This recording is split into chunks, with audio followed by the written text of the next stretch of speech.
Hello, everyone. Let's take maybe 30 more seconds before starting, and we are still waiting for one of our panelists. She's having trouble logging in, but let's hope.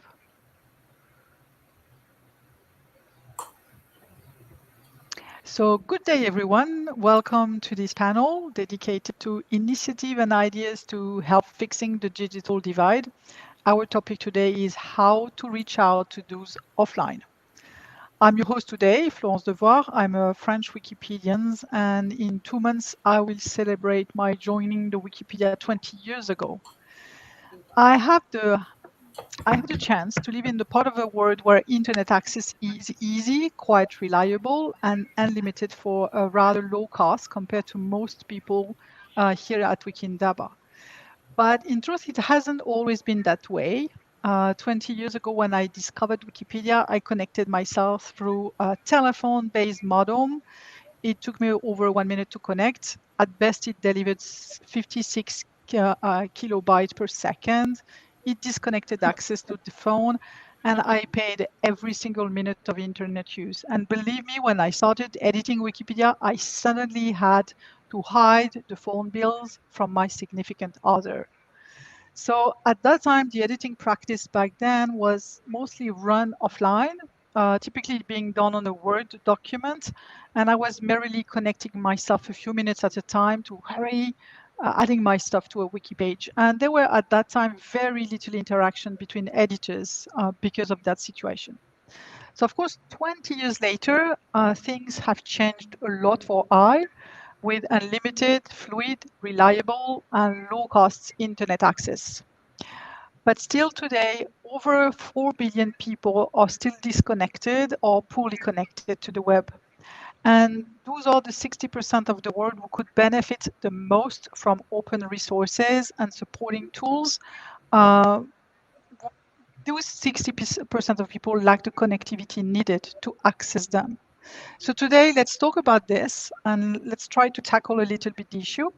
I am delighted to welcome 4 amazing people, one of which is actually right now missing. So let's hope she is able to join. So 4 amazing people who dedicated lots of time, energy, skills, money sometimes, to try to make it easier for those 4 billion people to not only access open educational resources, but also to help them increase their digital skills and make it possible for those to become active e-citizens of the world.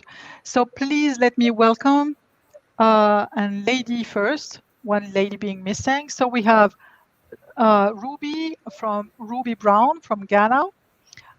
Please, Ruby, wave so that people can see who you are amongst women. Normally we should have Minette Lonsi from Cameroon, so I hope she will be able to join later. We have Vahid Masroor, who is currently located in the United States. And we have, last, Stéphane Coyer-Matillon from Switzerland. Yeah. So each of them in their capacity has brought new solutions, implemented programs to help bridge the gap between the online and the offline people. So let's start by first defining what we mean by offline. I'd like to first offer the floor to Stéphane to present himself. Stéphane, you are a Wikipedia dinosaur, just as me, so those just a slightly younger dinosaur. And when I asked you to present yourself, you said, I'm quoting you, I am old enough that my first browser was Netscape. I started using the internet when the web was a couple of years old and Yahoo was the biggest search engine. Then 18 years ago, I started editing Wikipedia, yet today barely half of the world has access to it. How long until everyone can? I don't know either, but this is why we created Kiwix, so that the people can access content without the need for permanent connectivity. So Stéphane, can we start this conversation with you explaining to the audience what offline exactly means in our context? What does it represent? Who are the people offline and why does it happen? All right, thank you, Florence. So the connection is really bad on my end, so feel free to ping me in the chat if you can't hear me well. And as far as the question goes, in the particular context of Wiki Indaba, obviously offline is people accessing Wikipedia offline. There and Wiktionary as well. There is a bit of demand for Wikiversity and Wikibooks, but much less. I mean, we all know that Wikipedia is the dominant resource, and there's two ways to access it. There's editors. We would like to edit but cannot because data is costly, and I mean it takes time to edit, and time is data, and therefore it is costly. And there's the vast majority of offline users that are just trying to learn something and cannot. Um, there are many, many, many use cases. We started at Kiwix. Our first deployment was in Mali because one of our developers is actually from Mali and he was working with a local, I mean, not so local, it was USAID organization, and they wanted to have a copy of Wikipedia they could put on DVDs. But out that schools in the countryside, which was that first deployment, and there are still like very many of them, are not the only use case for offline access. People that are in jail, that happens in the US. You have programs where actually using Wikipedia as one of the many resources to learn a new job or just to learn something, like to learn to read, because when you get out of jail, you need to do something with your life. And there are people that are in Antarctica, scientists, of course, but connectivity is very poor there. There are people in refugee camps in the Middle East. There are even people in North Korea that want to smuggle information from the outside world into that desperate, lonely place. So pretty much when you say 4 billion people don't have or have a Wikipedia, it really can be anyone. Even myself, here I'm in the middle of nowhere, countryside, France. And if I'm trying to look up something on Wikipedia, it'll take me like 2 minutes just to connect to it and get the article. So really, like what we're trying to do and to push is to get people to access their favorite resource. And that is hard. So Kiwix, and two words, Kiwix makes a copy of Wikipedia. It packages it in a way that is super compressed, and so much so that you can store the entirety of Wikipedia, like all of it, in English, 6 million articles, in French, 3 million articles, any language. You can store it on your cell phone.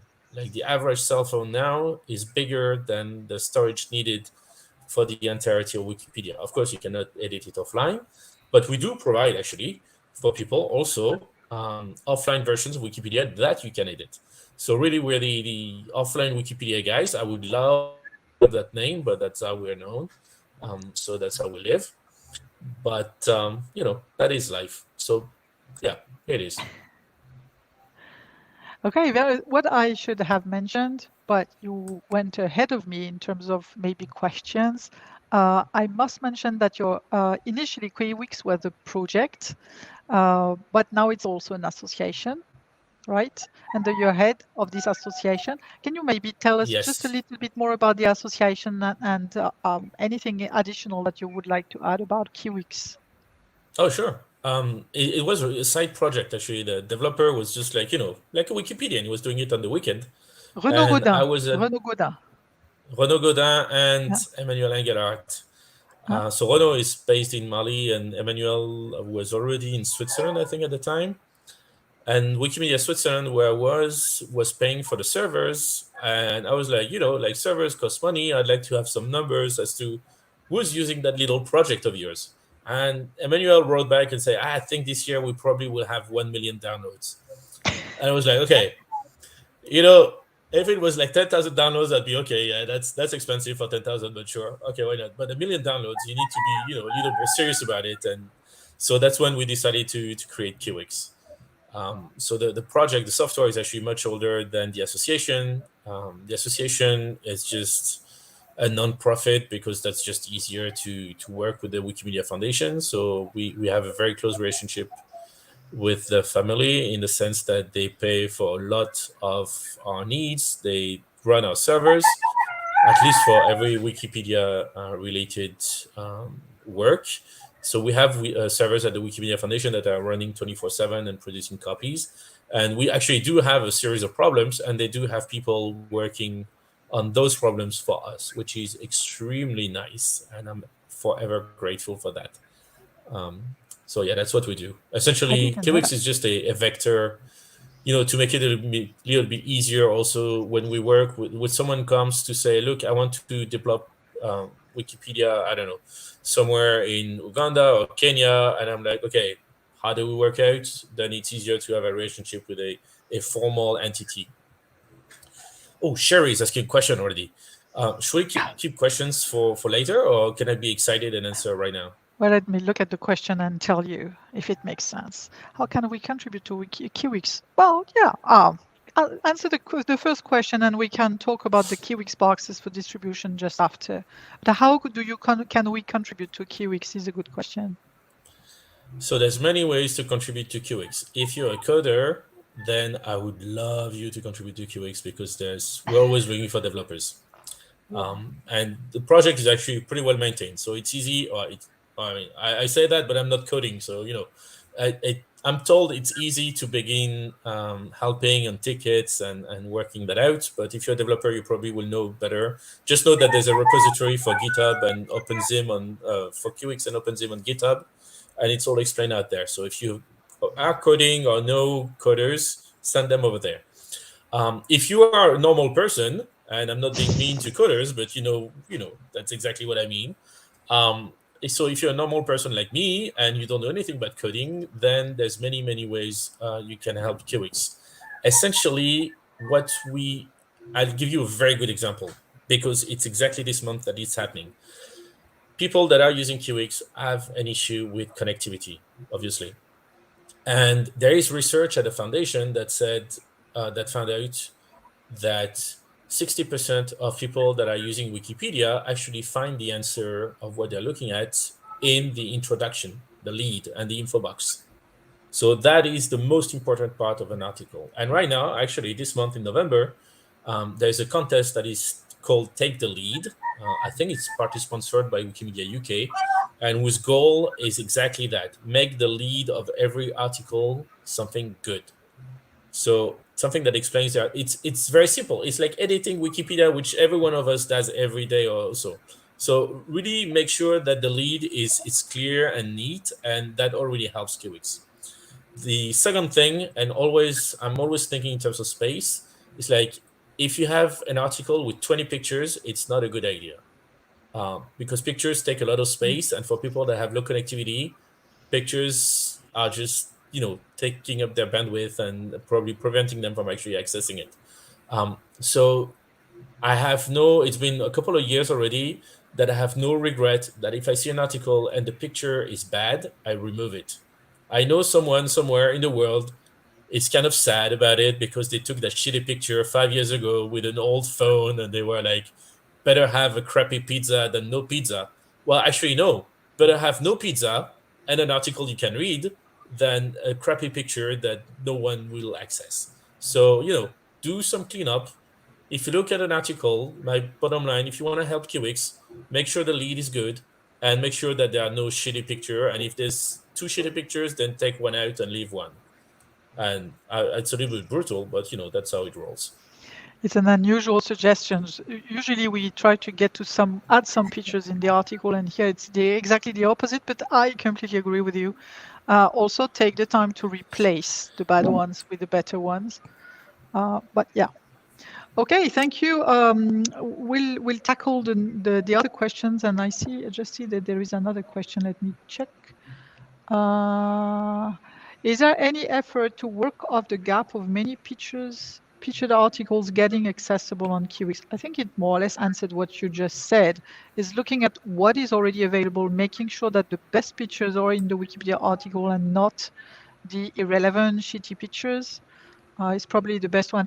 When you get to collect the Kiwix content, you can also, if I remember well, Stefan, you can request to have it without pictures or with low quality pictures as well, right? Is it still the case? We lost him. Stefan, you're muted right now. Stefan is in the country.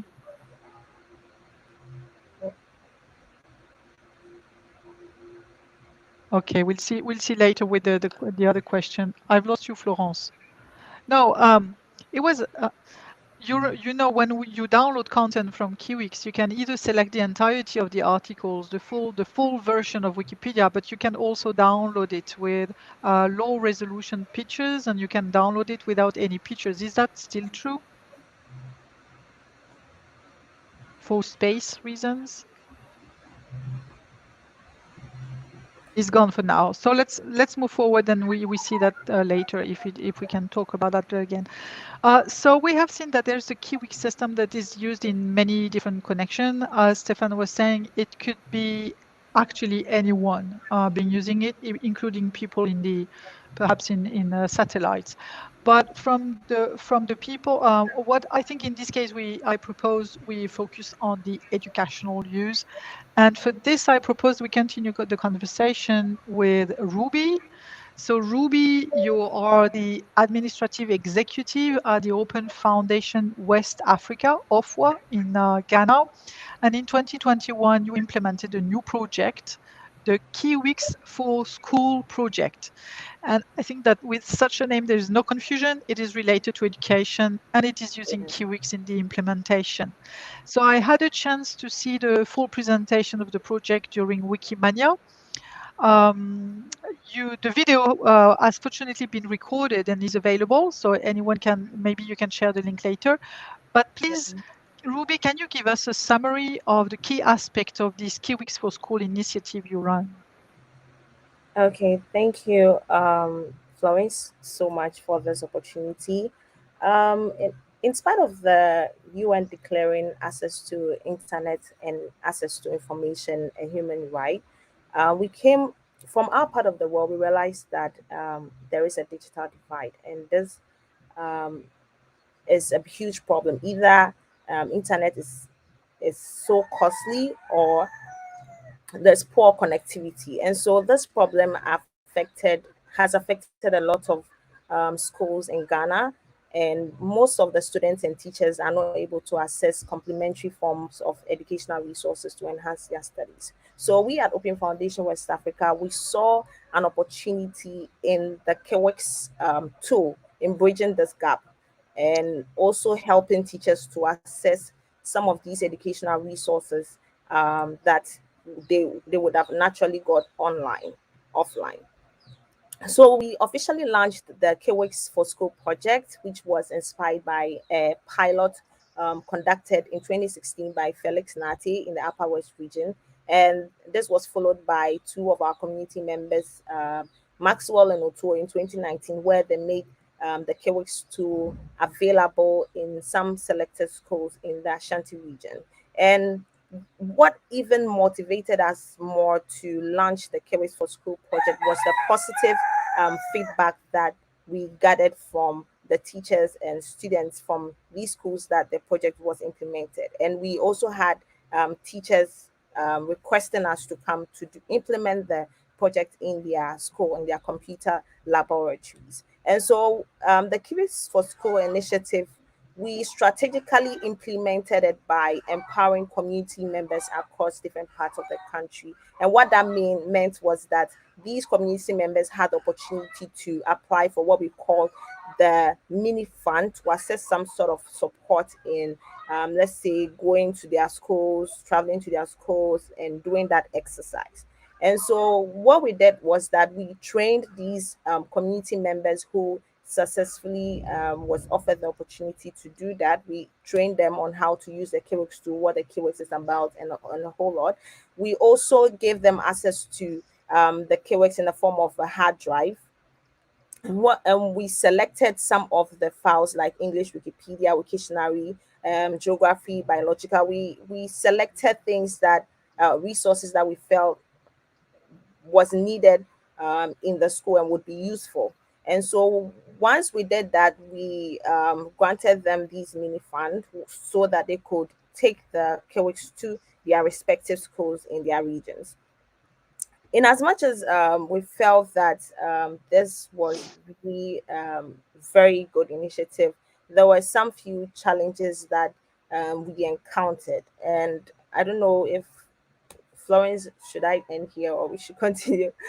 Oh, But if you want to explain the challenges, I I yeah, remember those. They are very relevant. So yes, please do. yes, so there were a few challenges that we encountered. One was that a lot of these files are huge, and so in as much as we wanted to add other files like TED Talks, we couldn't do that because we didn't want to overload the schools with all these huge files because the English Wikipedia itself is already huge. And if there could be a way to further compress these files to um, a rather smaller megabyte, it would also be useful. And also in implementing that, they had to train students on how they could access it on these computer laboratories. And that meant that they had to install the KWIX on these computer lab, and that took a lot of time because they had to manually do that on each and every computer laboratories. And so that made some of them had to do it a day before the day of the training. And another problem that we encountered is that most of the schools have large student population but very few working computers. And when we gathered the statistics, we matched all the average computer to student ratio. It was 1:99 students, which was not really we want to see how impactful student can make use of these, and the infrastructure gap is so huge that we wonder how many students can actually access the information at the same time on these computers. And so that brings to mind another solution, which is the router. I don't know. There's a KWIX. Flores, if you can remind me of that. Another one that features like the internet that they could use, like the Raspberry Pi. Sorry. And although the Raspberry Pi, it's costly, it can be a solution to this to give people access to the resources that we are implementing in the school without having to go to those computers. So in this case, if you have a smart device, you can be able to access information on it. And Yeah, also, what's let the me give other? you Ruby, let me give a little explanation for the audience here because I'm not sure people got it. Okay, Kiwix sure. provides a whole bunch of resources, offline resources, which Yeah, of them, some of them may be very, very big, I mean, seriously big, like yeah, 200 gigabyte stuff. yeah, So the system can either be deployed on the server, on local server, which might be in the school, for example, and this is what you did from what I understood. But then you yeah, have to set up the system in the school, the server yeah, itself, and probably do it in advance. Another yeah. solution is to use I have one, a Raspberry Raspberry server like Pi. this, a Raspberry Pi like this, which Exactly. works with a tiny SD card that you insert that, and the whole thing is actually in that little piece of hardware. And Yeah. from what I understood, you use the server, but another solution might be to actually use little boxes like this, and then you Yes. can go to the school directly, and when you switch them on, it creates a little Wi-Fi over the school, and then people can connect themselves directly to this box. So Yes. there are two solutions there. Yeah. And So please comment. I think the solution works better because of the lack of ICT infrastructure in these places for us to really harness the impact of what we're doing. Another thing was that we found it difficult to get local content, like e- to put local content on it. We tried to put some past questions and all that, but they couldn't work well. We are not sure what the problem was, but we haven't been able to put some of the local content which we think are also relevant to the people that we are serving. So these are some of the few challenges that I will mention. And thank you so much, Florence. If there are any other questions, I'll be happy to answer. Yeah. Yeah, thank you for this feedback. I like to maybe let me be sure that I didn't forget one of the things I wanted to ask. We talked about the challenges, so maybe that's fine. But then I would like to turn to Vahid. Um, and maybe I need to introduce Vahid a little bit, slightly more than the other ones, actually. The reason what I feel that very few of you will probably know Vahid, and you may wonder why he's here. Vahid was actually a co-founder of the Wikimedian of Equator user group, and he worked for the Wikimedia Foundation from 2016 to 2018 as part of the education team. And I invited him for several reasons to this panel. First, because I like him very much. Second, because yeah, I do, and he's a very friendly guy. And second, because of his experience, former experience in Wikipedia and education program. And third, because he can then later tell us a little bit more of what he's currently doing. So Vahid, I have watched some of your past presentation related to editing Wikipedia as open education when you were opposing accessing Wikipedia as passive learning versus editing Wikipedia as active learning. And there were also thoughts about open education resources enable pedagogy and notions around disposable versus non-disposable assignment, all those things. I would like to hear your thoughts on those topics, of course, related to the offline issue today. So please, Vahid. Thank you so much, Florence, and thank you for the invitation to participate with Wikindaba. It's really a pleasure for me to be amongst the Wikipedians and Wikimedians from Africa and from all over the world. Um, for me, the opportunity to look at Wikipedia and browse through its contents and benefit from the knowledge that is there is something that, of course, I hope every human being can have access to it and can improve their personal knowledge. And that, of course, is great. But I think that there's a fundamental change that happens when we all, as human beings, realize that we can participate in creating knowledge and sharing knowledge with others. Knowledge that might be very local, but that the opportunity to do this and to see it reflected somewhere online or offline it means something that's a very personal experience of I am capable of generating knowledge, and this is valuable to others. And in Wikipedia terms, one way to measure how valuable it is to others is that we can actually verify how many people are accessing the contents that we have shared with others. And so, in my experience in Ecuador, for example, when we were doing editathons at university, after 1 year, we could see that articles that students had contributed to had been seen thousands of times, tens of thousands of times. And after a few years, we could see that pages that had been edited during events had been seen hundreds of thousands of times. And so that means that students and learners have the possibility to share knowledge that can be seen by thousands of other people and that benefits thousands of other people.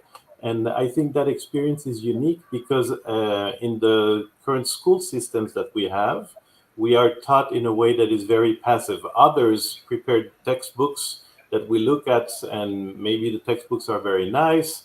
Others wrote a Wikipedia article that we found very useful, and of course, that's very nice. But the opportunity to know that I contributed something, maybe I fixed a comma somewhere, maybe I helped the grammar of some contents, or maybe I was able to contribute a picture, a not very good picture, as Stefan would say.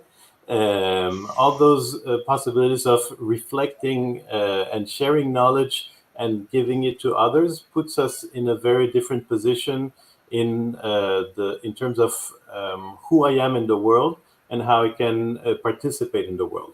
And I think editing Wikipedia is something that gives us the possibility to share with thousands of people much more than even academical writing. So writing scientific papers, of course, is a very noble endeavor. But writing on Wikipedia is something that we know for a fact that thousands and thousands of people will benefit from. And that's, I think, very unique to the proposal of using Wikipedia in education. Now, regarding offline, we know that Wikipedia was not designed to be accessed or edited offline. And so initiatives that foster or propel the idea of editing even without being online means that we can reach about half the world right now. And then depending on whose statistics you look at, it's even more than half the world that can benefit from those possibilities. So we know we don't live in a perfect world, but if we can help people that are offline also benefit from the advantage of being not only knowledge consumers, but also knowledge sharers, I think this improves really the human condition for all of us. Maybe that's my initial comment, Franz. Okay, thank you very much. So, yeah, I would like to put in some info related to what my group does at the moment, and then we'll explain the Wikimedian of offline Wikimedians slightly after that. It would be more logical in the end. So as for me, my own involvement in the offline situation is precisely that I have been using QX for a very long time, and I completely love it. But at the same time, QX is mostly about consuming information. And as Vahid put it, we also need to find a way to get those people involved as well, so that they do not only become consumers, but also creators of content. And for that reason, so that's my small mention, with other people and the help of QX, I have created an open source platform, which is called Wikifundi, that provides a platform for the offline editing interface that mimics Wikipedia online editing experience as much as possible. And it was first released in 2017, and it allows people, individual groups or communities to use it and create content on the offline wiki, worked collaboratively as a group to build articles and content on this offline wiki, and then move the content offline wiki, typically again using this type of boxes, for example. And recently, last month, Wikifundi won the Open Education Awards for Excellence 2021 in Open Infrastructure that was delivered by the organization Open Education Global. So it made me super, super proud. And I'll talk more about the future of Wikifundi at the end of this session. But I propose that we turn toward Minette for an example of Wikifundi use. And of course, I completely love the QX for School experience that was set up by Ruby. And I hope very much that next year, maybe we can also try to experiment using Wikifundi in your experiment in a rather similar way than maybe Minette has been doing.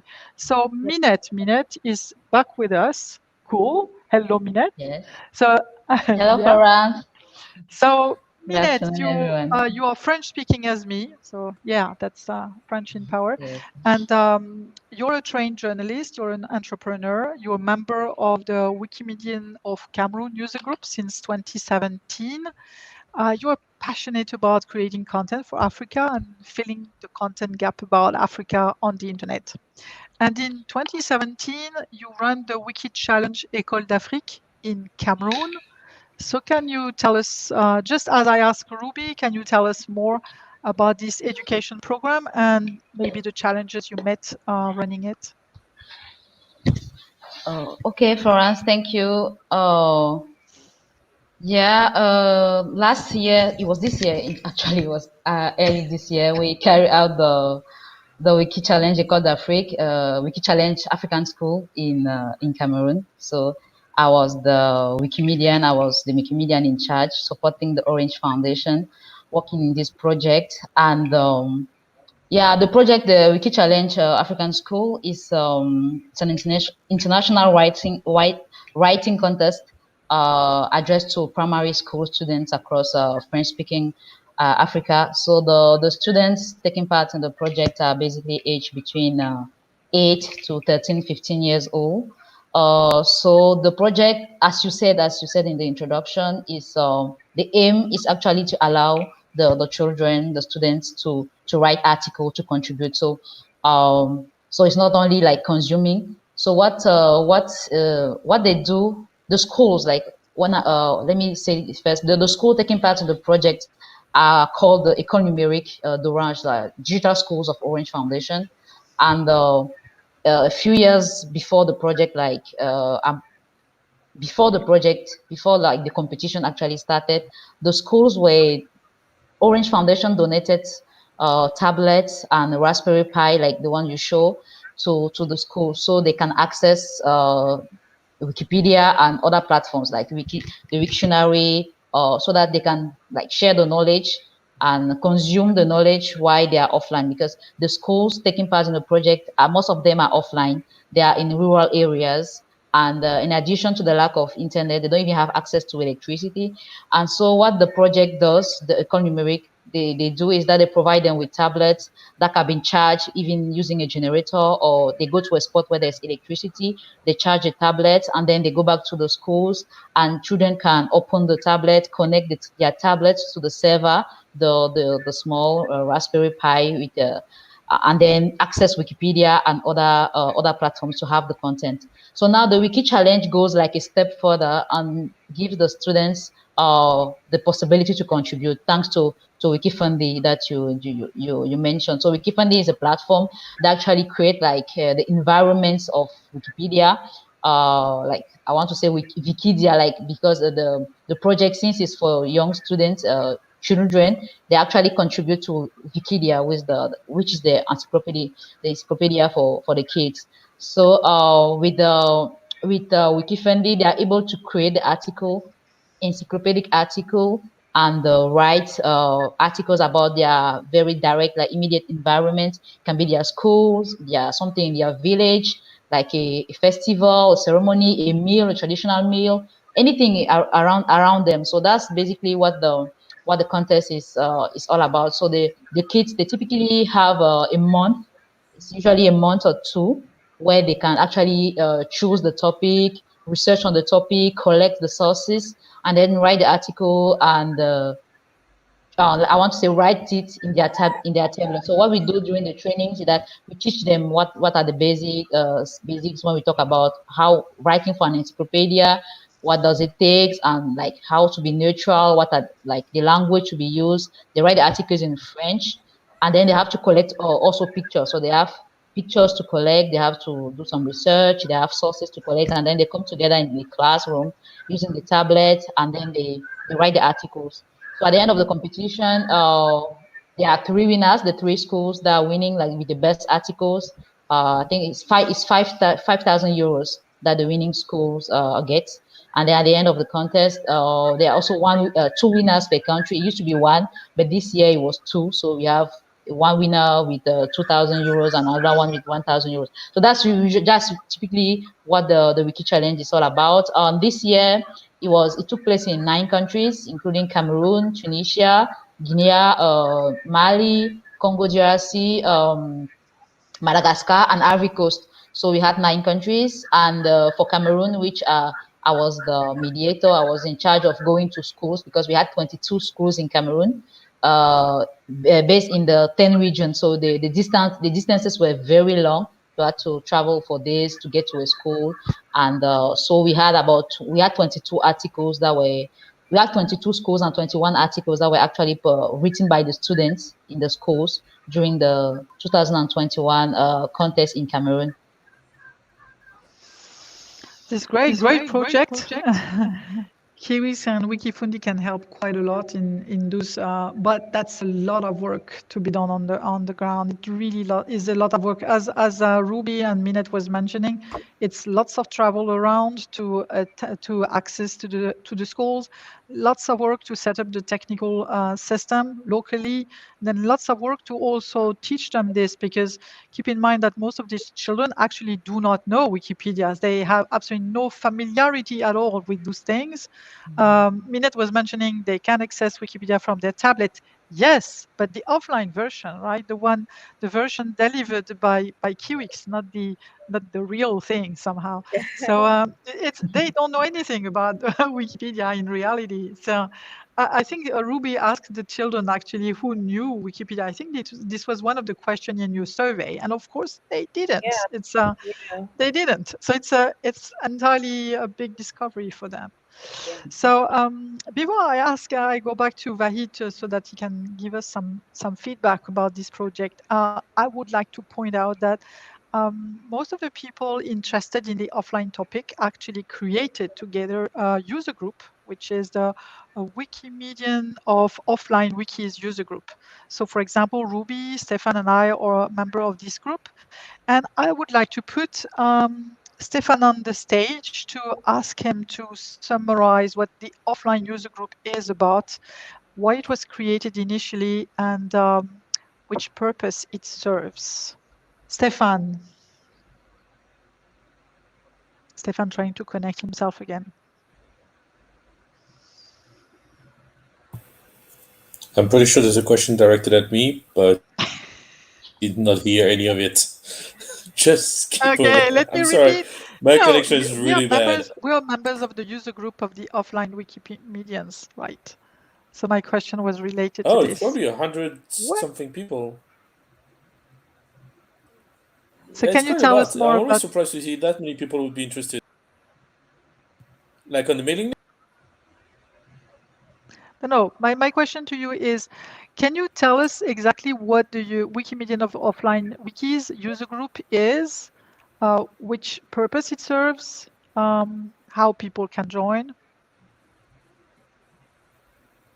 All right. So I heard the first word and the last word, which is can you tell us and how people can join? I'll make shit up as to what was in between. Um, I think it is related to the offline user group. Yes. Essentially, it was created for two means.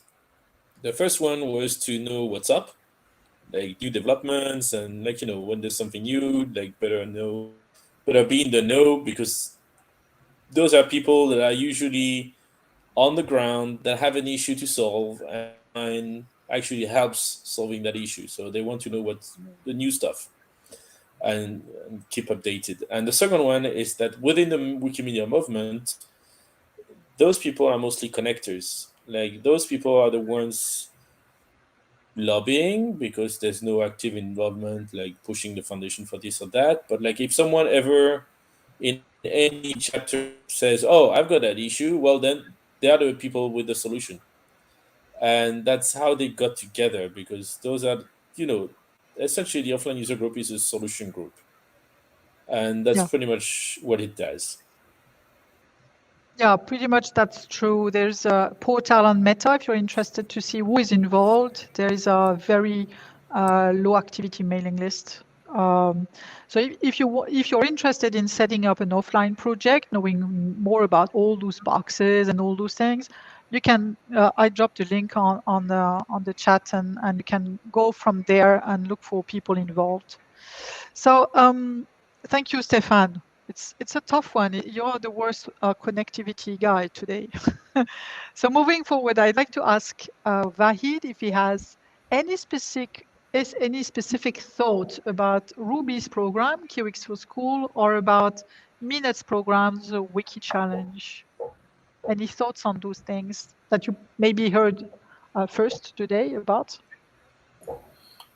I think the proposition that Okay, if that one we was for me, I didn't hear.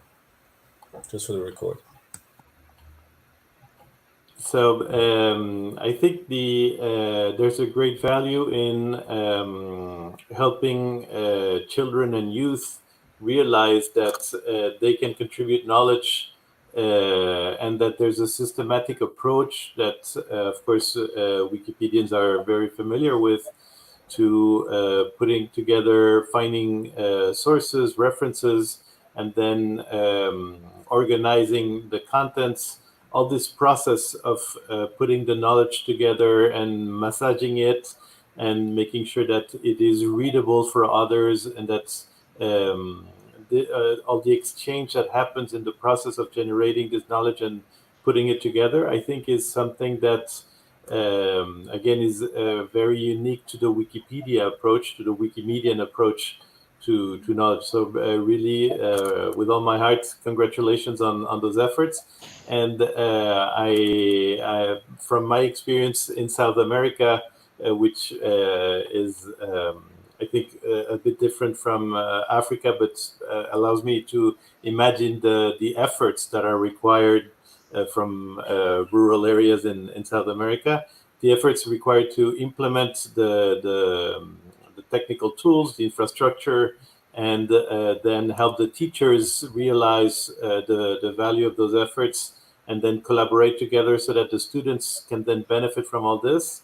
It's really, I think it's transformational, it's transformative for all those that are involved.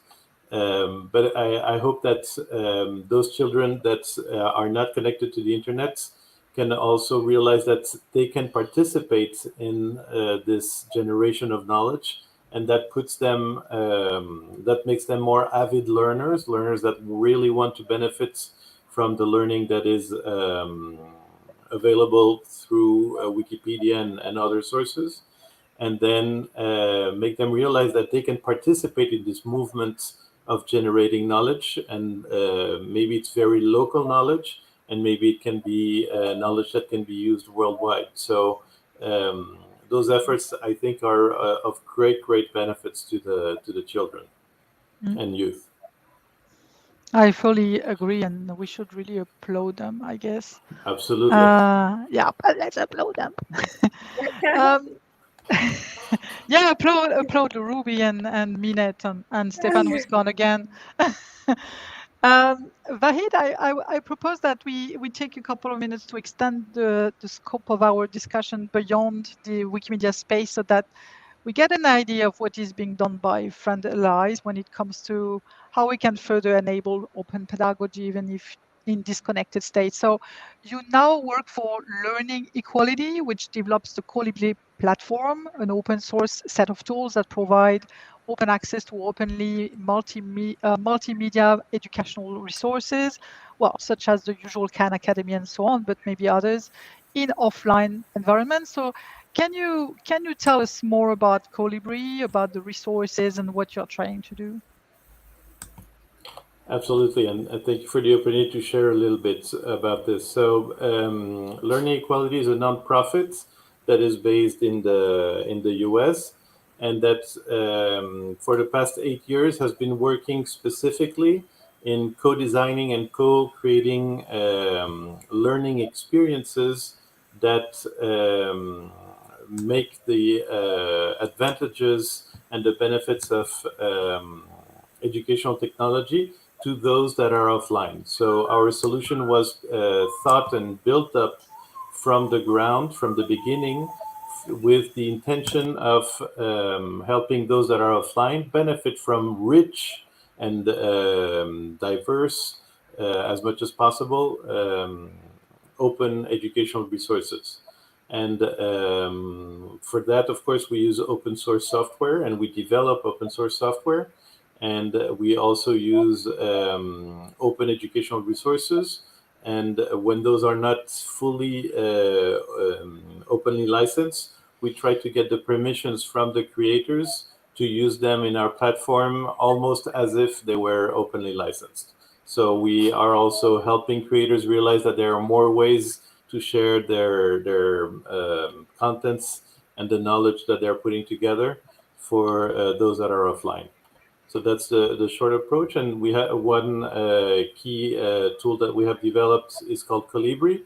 And I wanted to mention that that tool, Calibri, is actually often installed together with Kiwix. We see that it's very interesting for us that when teachers are looking at teachers and organizations and so on, are looking at the possibility of installing packages of software that can be used in offline locations.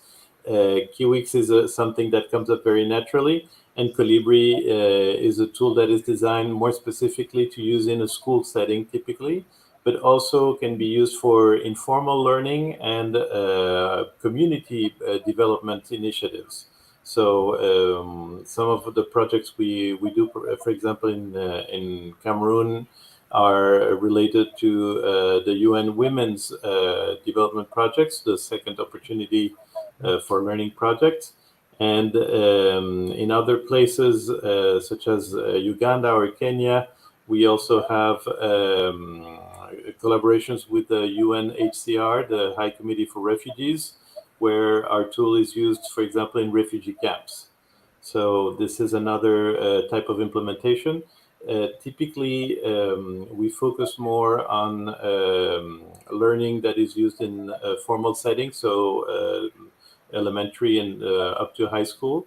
But we also have contents that can be used for higher education and for other types of learning that are not used typically in a school setting. So, for example, small courses about entrepreneurship and micro enterprises, and these type of knowledge that can also be made available.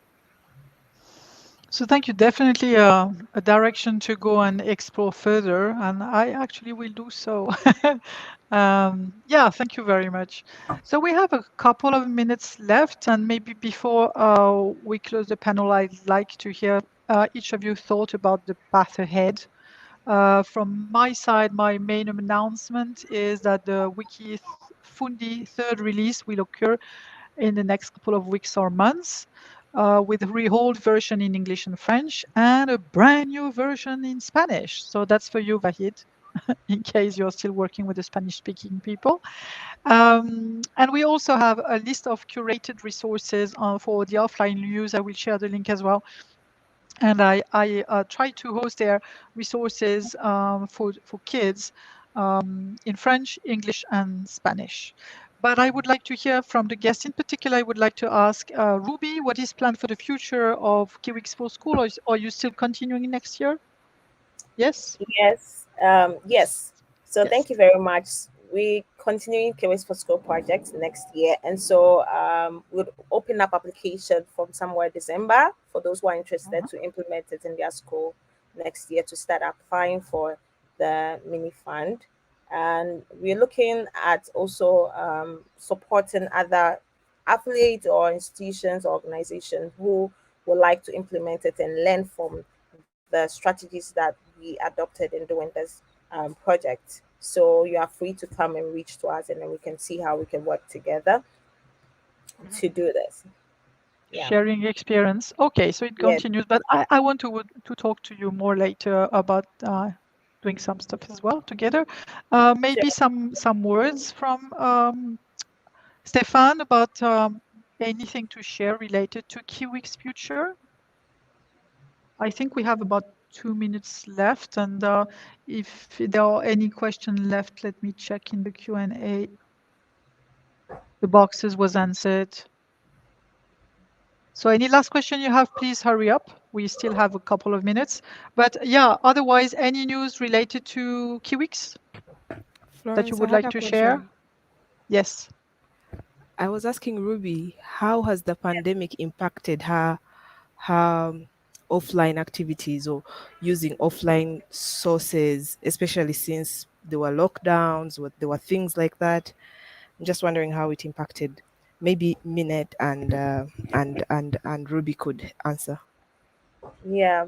I think the presence of the pandemic has made us realize the need of these resources, access to the need to these resources very much, in that students and teachers have to do a lot of online research, and we are in the age where teachers have to learn on their own to add to what they are doing. Students have to learn on their own, and so providing access to these educational resources is very, very important. And I think it's a very strategic period to be doing this. True. Ninette, anything you would like to share? Yes, I just want to say I totally agree with Ruby, and how the pandemic has affected the program. Like in 2020, the Wiki Challenge couldn't actually take place because schools were closed. So, I think like if it wasn't just having the kids in the classroom writing the article, like making sure that maybe like the Ruby's project that actually make sure that the students have access to the content like home or in a space. It could make it much. It could make the knowledge more accessible for the student, and also for the teachers. Because one thing I realized during the when we're going from school to school is that the tablets, though they are offered to students, are actually of very great use to the teachers themselves because they learned a lot with it, so they can prepare the courses, they can share the courses with kids, with their homes, prepare courses without having to go to the like going out, coming to schools and actually providing them with content using so that they can research using their server, using the keywords and using the I mean the tool, the QX tool on the content that's provided with. So that's all. That's all I wanted to share. It may be going too quick to stop. So in case, thank you everyone. I'm not sure whether it's going to go away or not. There was a last question. There was a last question from Stefan, whether the session is recorded or not. And I'm not sure. I hope Ceslas got it, but I haven't really understood how Yes, the it's question were. recorded. They are recorded. Great. You can play it back when you go to your schedule, but also it was streaming on YouTube. Okay, great. Awesome. Perfect. So yeah, thank you, Minette. And any last Vahid parting thoughts, maybe? I think personally, education is one of the most important tasks we can participate on. And I really want to congratulate all the efforts that the panelists presented that they're making for reaching out and helping improve the education around Africa. It's really heartwarming to hear those news, and I have so much respect for the efforts that you are all making. It was really wonderful to hear about that. Thank you, everyone. So our time, I think, is over. So thank you again, and contact us if you're interested in setting an offline project in the future. Any of us, you can do that.